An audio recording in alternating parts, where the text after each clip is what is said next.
Hello and welcome to the Rising Generation Leadership Podcast with me, Errol Lawson. In whatever environment God has placed you in, as his son or daughter, he expects you to lead, to set a godly example for others to follow. The Rising Generation Podcast is where we equip you to lead effectively. On each episode, I interview Christian leaders with national and international influence and ask them questions about their leadership journey. Hopefully, their answers will inspire you to make an impact in your generation. Thank you for listening. Hello and welcome to the Leadership Podcast. Today I have with me Steve Botham.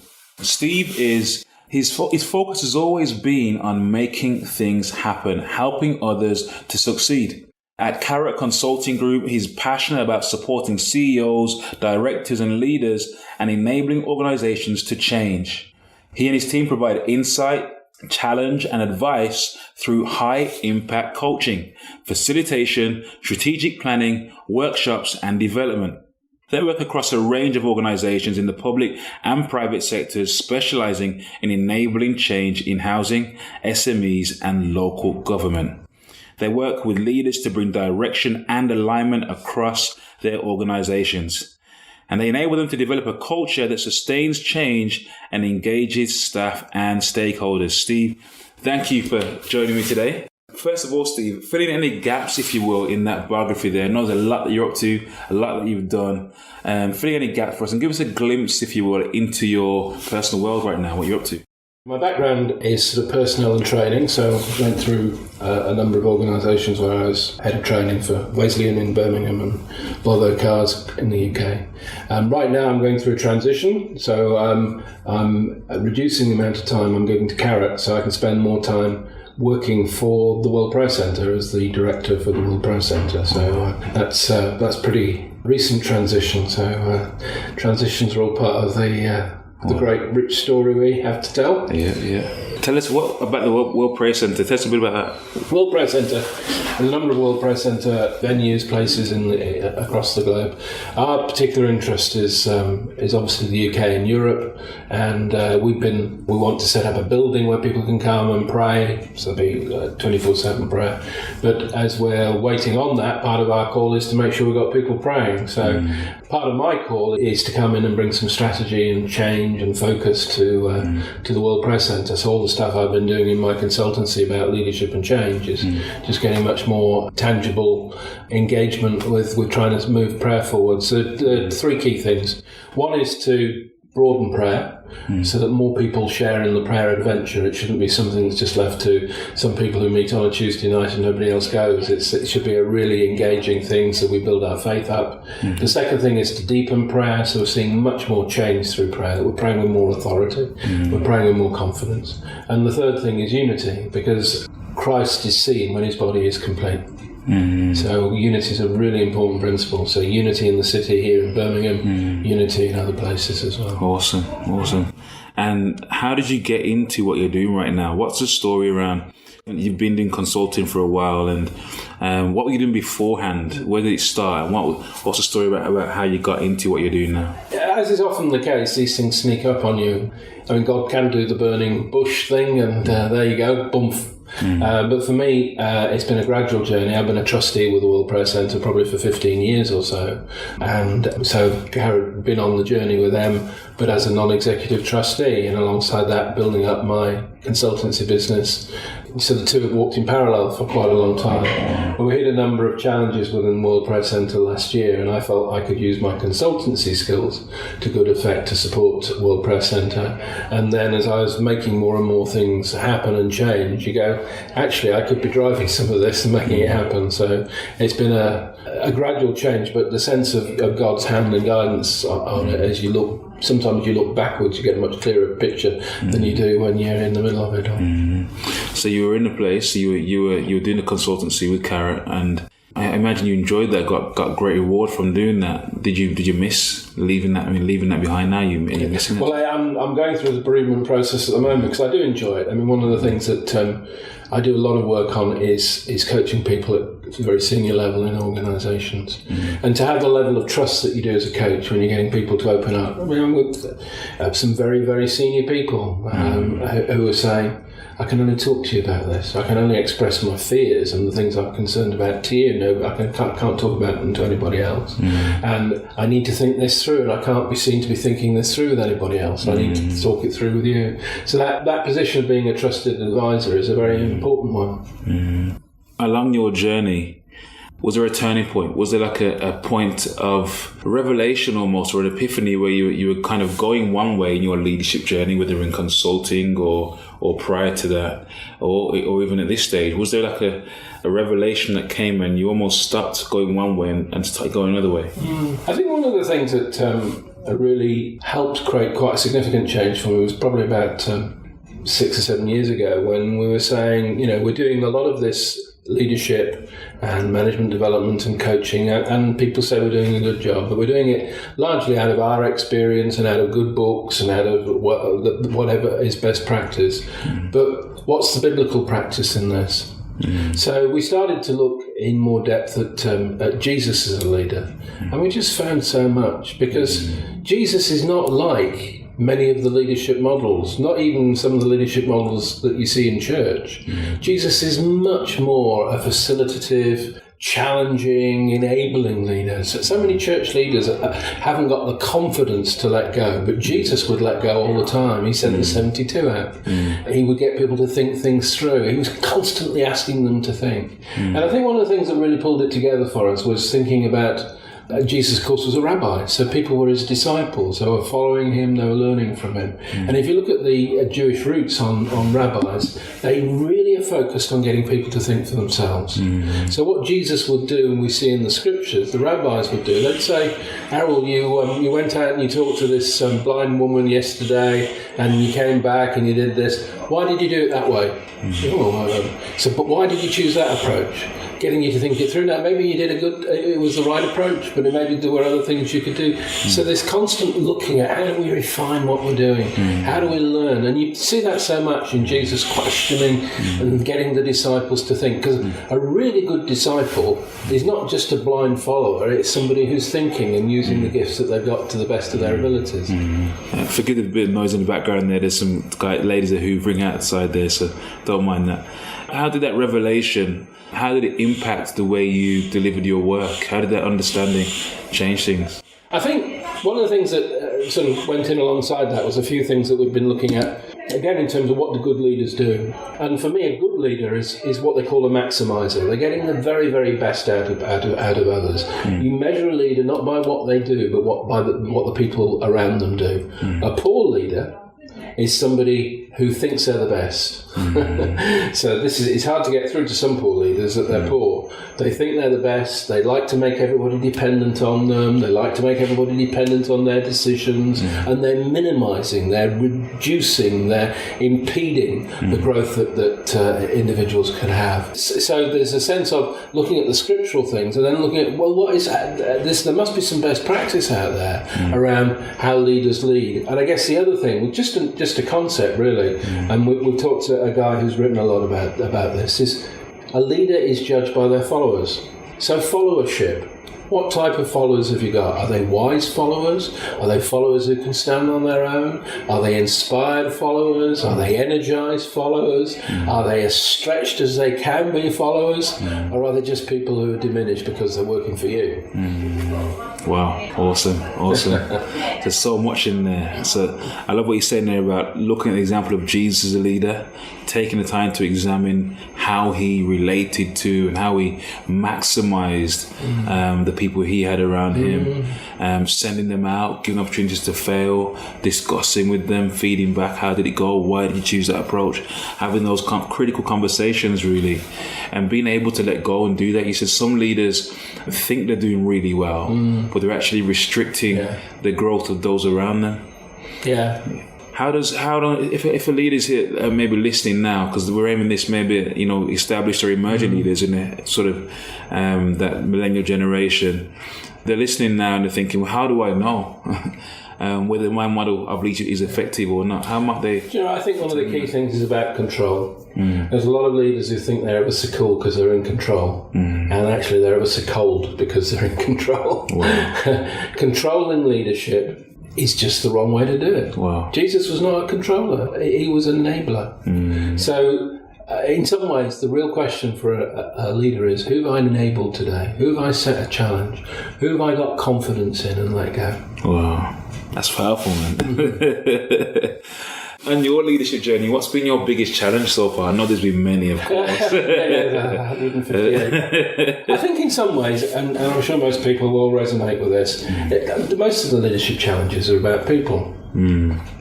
So I was thinking about two examples. One where I was in my first large leadership role, and I had somebody who worked for me who'd also applied for the job. And in her mind, she was better than me. And in some elements, no doubt she was. And so there was this sense of constant clash. And actually, my regret is I circled around that. And so we didn't get any breakthroughs. I let that sort of constant tension go. There were times when we'd have good coaching meetings and I'd be talking to her about what she was doing, but I don't think there was ever a sense that we were working very much in partnership. We were working in tolerance of each other. And I had a slightly similar situation a few years later with somebody who worked for me. And in hindsight, and it all came out in the wash, if you like, he was not a good performer. He was lying, he was manipulating things, he was getting away with what he could do, and I didn't tackle that as quickly as I should have done. So there is that sense of leaders watching the radar and going, are you letting something go? That almost if you were more objective and you were looking at it from the outside and go, that's not good, that's not what it should be. How do you get some breakthroughs into that? So this happens on different levels as well, doesn't it? It can happen in our personal relationships at times where we see something.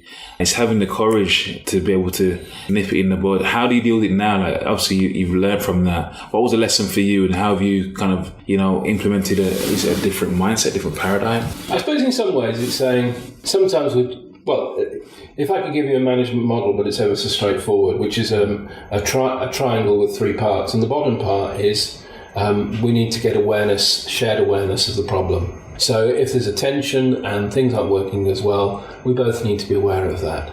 The second element of the triangle is we both need to accept that there's a problem, because people may be aware of it, but they go, well, that's not my problem, it's your problem, or I'm not going to do anything about it, or I'm not concerned about slow down my priorities. So we need to accept that there's an issue, and the third area is action. So taking people from awareness as a problem to acceptance that something needs to be done to action. And of course, part of that as a leader is I've got to make sure that it's not me doing the action, but I'm getting them to think through, so what will you do differently? What will improve this? In a sense, what's our vision of a better relationship look like? Where are we now? How do we get there? So there's almost, you're having a discussion which is a bit of a route map for improvement. Fantastic. This is some really good leadership stuff coming out here, guys. At this stage in your journey at the moment, how do you now define success? There's probably three levels. I mean, in some ways, the definition of success is what it's always been in from a business point of view. They'll often talk about success in terms of outcomes, and I think that's right. We do need to achieve outcomes, and so one of the key elements of success is what do you want to achieve? What are you delivering here? I think the second level of success is about how you did it. So there's a sense of, have you done this in a way that's, again, has it taken people with you? Have you delivered this with love? Have you delivered this with a sense of generosity? Have you lived your values in terms of what you've done? And sometimes, of course, that success comes by being out on a limb because you've lived your values. And I think the third element of success is, it's a personal thing, isn't it? It's, have I fulfilled what I could do today? Have I done the best that I can do? So there's that personal criteria that we should all set ourselves, really. Brilliant. John Maxwell said in one of his books that success is hidden in your daily routine. What does the first 90 minutes of your day look like? I like the John Maxwell quote, because one of the things I often talk to people about in coaching is, if we want to get something done, we've got to be deliberate about it. So what are your deliberate actions that you're going to take to move from this is a good intention into this is what's going to make it happen?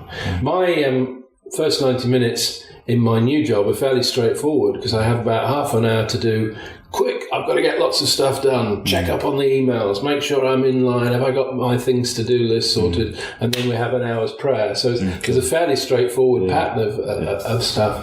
I guess in my old job, because I would be moving from place to place, I mean, I might be in Birmingham City Council one day, I might be in Birmingham Children's Hospital another day, I might be in a community doing some work with some communities another. There's partly around getting your head into the right place. And one of the things there's one of the guys I work with, Birmingham Children's Hospital, is just absolutely brilliant at making sure every meeting is well prepared for. He's thought it through. And I'm not as good at that as I would want to be, but that, I think, is one of the key disciplines that I keep trying to get into my life. Again, it's about the outcomes. Am I clear about the outcomes I want out of this meeting? And thinking that through and preparing for the day and getting into the right framework, mind framework. You know, every leader is different, but what have been the key habits that you've kind of built into your life over the last years of being in leadership and coaching and developing others around you? What have been the key habits that you've built into your life that have gotten you to where you are today? I think one of the key things for me has always been networking, keeping in and bringing people together. So I enjoy that element of things, facilitating meetings, getting people to share and be inspired by different challenges and different situations. So meetings are actually quite important for me, although I know many meetings can be very poor and very boring, and people will go, "Oh no, I've got a meeting coming up," but they are very important for me because I think they can be done well. And in terms of other habits, for me, sometimes it is about thinking time, getting clarity. I often say to leaders... How do you do that? One of the key tools, and this has worked with a lot of Christian organisations and other organisations, is in some ways just to be doing the sitting back and saying, what are our priorities for the year? We'll do that once a year, but are we making progress towards them? And thinking through priorities is really important. But the more important step is, what are our priorities on a quarter-by-quarter basis? Because that's beginning to say, am I strategic? We do lots of operational stuff, but am I focused on the stuff we've really got to keep changing? Because any organisation's got to keep improving, got to keep moving forward, got to be responding to what's happening around it. So that ability to respond and adapt, but make sure that that's a focused response, is a really, really key habit. Do you do the same kind of things with your family, with your wife and stuff at home? Or give her a list of things to work on. Do you have the same kind of conversations?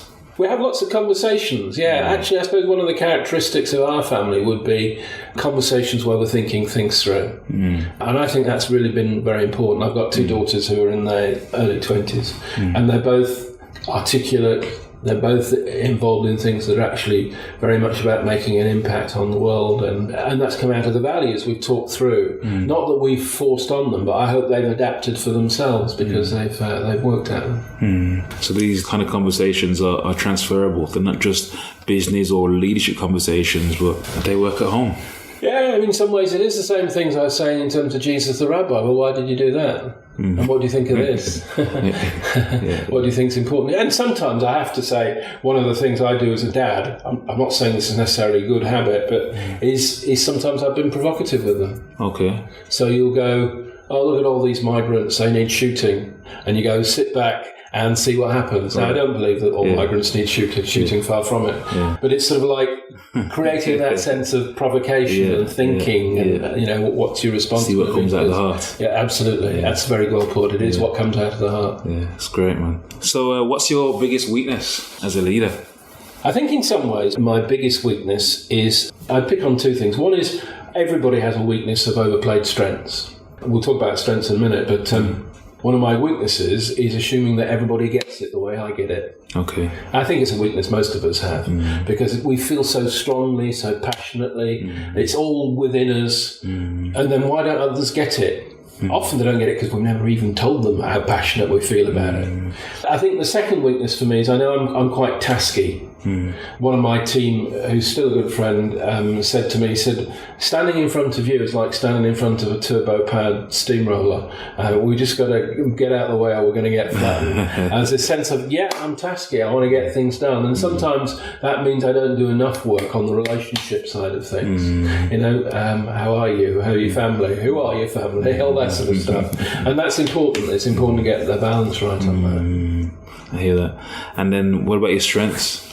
Strategic thinking is one of my strengths. I really like to think the big picture and see how things link together and try and get some clarity around the way forward. So for me, I've always thought in Birmingham terms. I've been quite lucky in a lot of the things I've been involved in have been around the whole city and how does the city work together. So I've worked quite closely with some of the leaders in the city council. I've been working on some of the sort of the community development. An example for me at the moment would be I've been asked to do some work with a group that's linking with the policy people at Number 10 on extremism, and you go almost, well, how does that happen? And I think it's because of that sort of strategic thinking, and I like an example as a guy who's convening it as a good friend of mine. I think one of the things we need to think through on the extremism front is what happens if there is a terrorist problem, because we could get all sorts of things kicking off in a city like Birmingham. He said, I just hadn't thought about that. And it's these sort of things where you go, I just feel fortunate that sometimes you get an insight which enables things to move forward. Thank you. Was there anything holding you back from leadership? What was holding you back at the start of your journey? There's a part of me say I've never been conscious of being held back, because I started on leadership quite early. So I moved to a new school when I was 17 and they'd elected me head boy by the time I was 18. And you go, that's interesting, isn't it?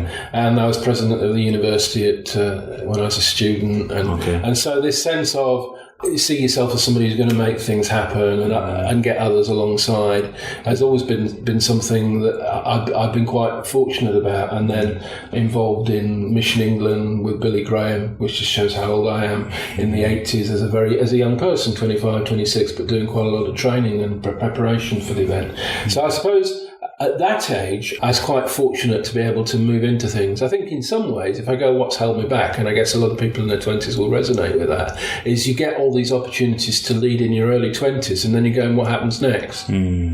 Again, I think I was fortunate in that I was involved in the leadership of a new church when I was 26, 27, and that did give me some opportunities. But within the workplace, you're operating at a support level, really. And you need to go through that, almost that frustration period. And probably the frustration's really important in terms of, I think I'm a leader, but I'm not being allowed to lead at the moment. That being held back, obviously it can be soul destroying, and sometimes it can take away a gift. But if you've got the drive to go, I wouldn't do it that way, I'd do it this way. The drive to think, how would I, if I get the opportunity, I'll be working with people in different ways. The thinking, the observing, the going, when I get my opportunity, this is the way I'd do it. It's sort of like, how do you handle that delay period in your late 20s, early 30s? How did you handle it?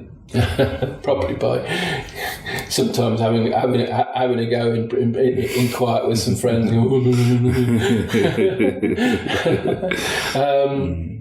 I think probably one of the ways I handled it was to look for challenges in what I already had. Right.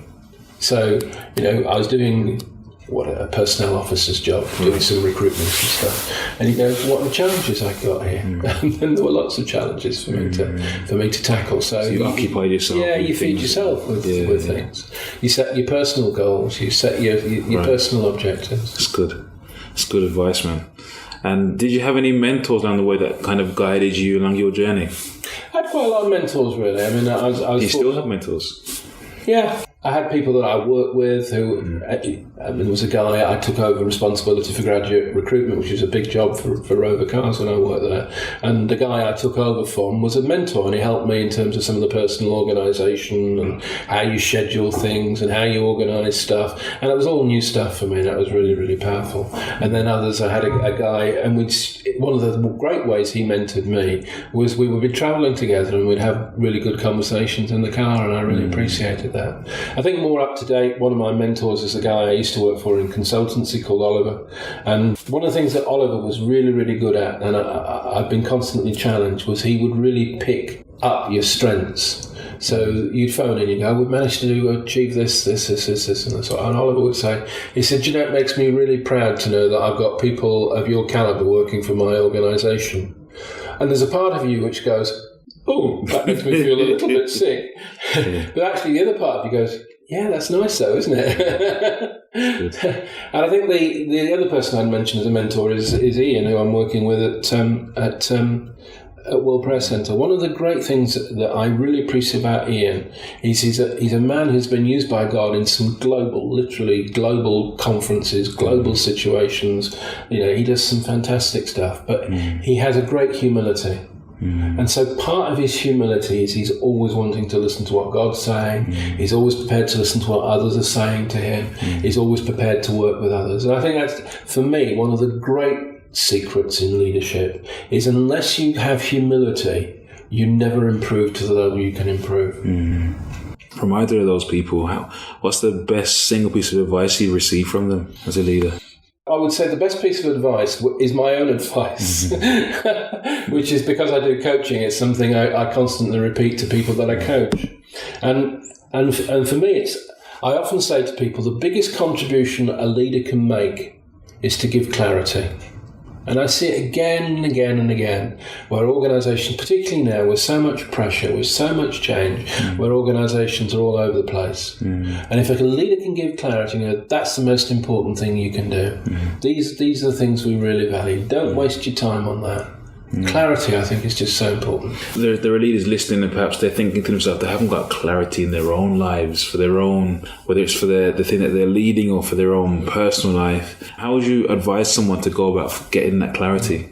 I would say in some ways, not having clarity is the same as having a broken leg. If you had a broken leg, you'd work at it until it was right. You'd get physiotherapy, you'd spend time, and you would have to invest time in getting your broken leg right.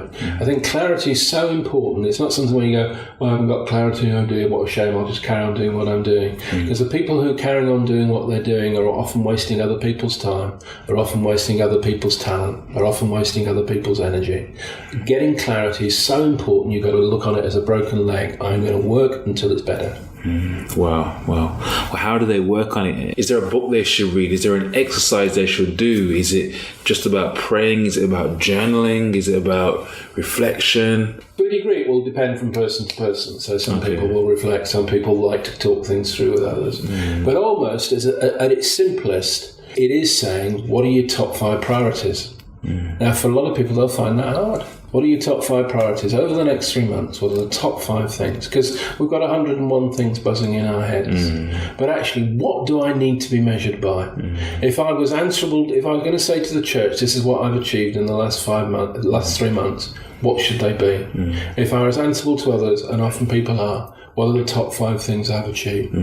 So getting that clarity, that's hard. I think it's hard. And to write it down as clearly as you can as well. Is it something that when at the end of the 3 months, I'll know I've done it? Or have I written what I'm going to do so vaguely that I'll never know whether, it's like, we're going to pray to bless the whole world. And you go, how do we know the whole world's been blessed? We haven't got a clue. How do I tie it down? It's good. Love it, man. Love it.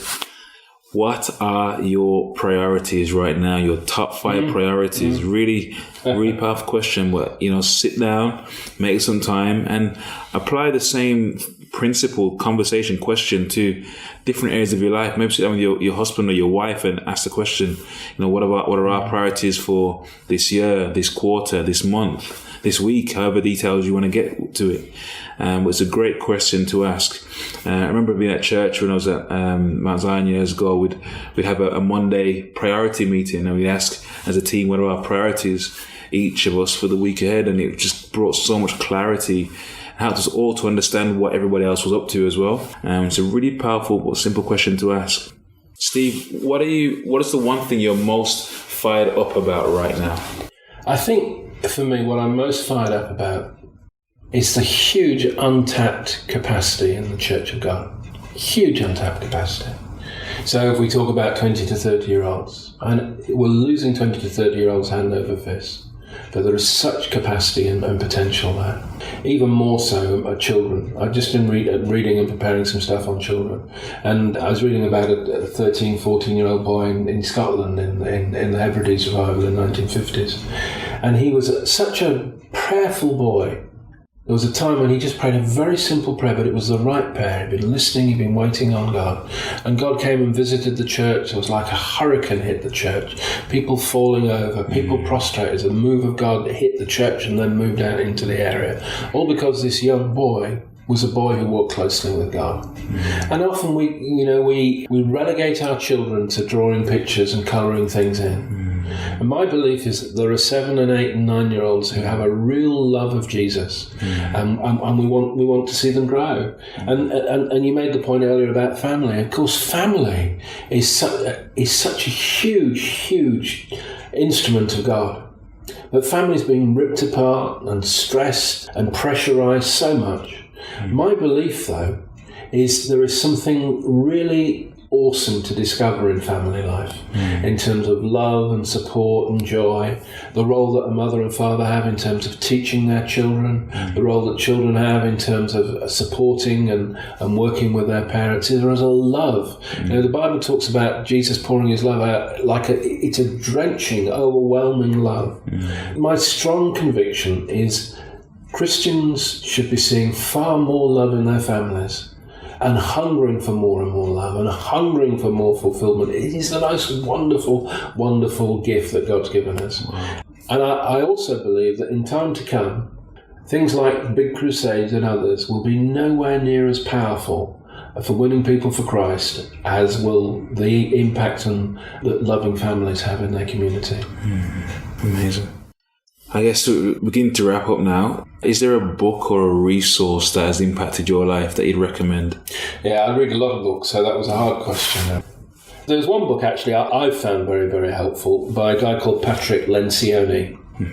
Lencioni is a Christian writer, but he writes a lot for the American business market. And he's written a book called The Advantage, and it talks about working effectively in teams, setting out your plans, setting out the way you work. And he says what really makes the biggest difference in an organisation isn't the strategy, it's the way you work. It's about your capacity to deliver what you've agreed as your plans and your strategies.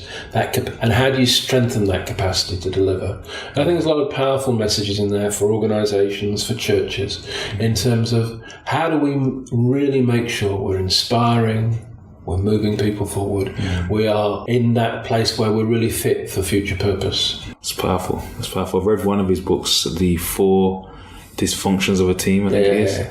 It's one of the best books that I've read, just the way it's read, the flow of it. So check that out, guys. The Advantage by Patrick Lencioni. And 2 more things, I guess. A parting word of wisdom from you. And just tell us where we can find out more about you. Is there a website that people listening can maybe just go and Google you on? Or Well, I'm quite happy for people to go onto my Facebook page. I try and put some things out there on from a Christian point of view. From a Carrot Consulting point of view, we've got a blog page on leadership called Blogging on Leadership, and a number of things in there on how Jesus leads and taking some lessons from Jesus. That would be our web page, www.carrotconsultinggroup.com.